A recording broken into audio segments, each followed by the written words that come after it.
بسم الله الرحمن الرحيم. هل أتى على الإنسان حين من الدهر لم يكن شيئا مذكورا إنا خلقنا الإنسان من نطفة أمشاج نبتليه فجعلناه سميعا بصيرا إنا هديناه السبيل إما شاكرا وإما كفورا إنا أعتدنا للكافرين سلاسل وأغلالا وسعيرا إن الأبرار يشربون من كأس كان مزاجها كافورا عينا يشرب بها عباد الله يفجرونها تفجيرا يوفون بالنذر ويخافون يوما كان شره مستطيرا ويطعمون الطعام على حبه مسكينا ويتيما وأسيرا إنما نطعمكم لوجه الله لا نريد منكم جزاء ولا شكورا إنا نخاف من ربنا يوما عبوسا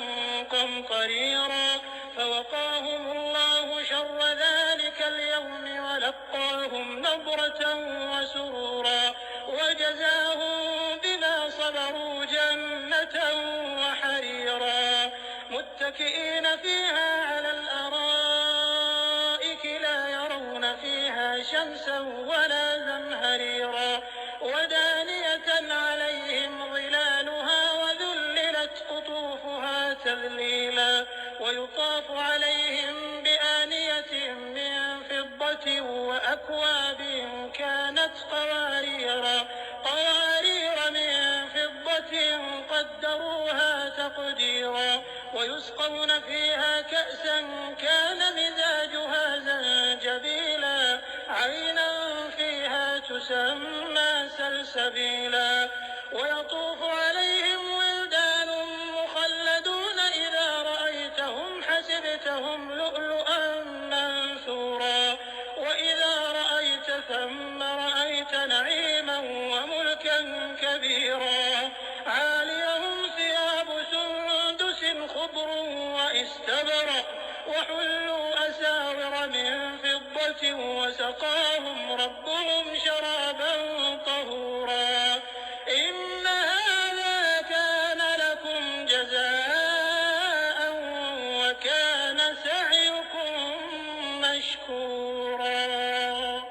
إنا نحن نزلنا عليك القرآن تنزيلا فاصبر لحكم ربك ولا تطع منهم آثما أو كفورا واذكر اسم ربك بكرة وأصيلا ومن الليل فاسجد له وسبحه ليلا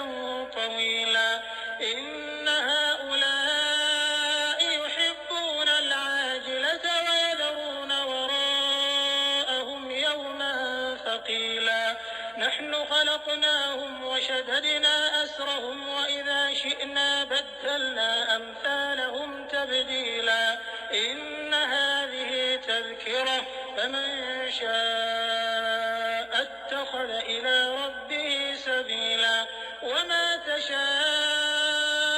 إلا أن يشاء الله إن الله كان عليما حكيما يدخل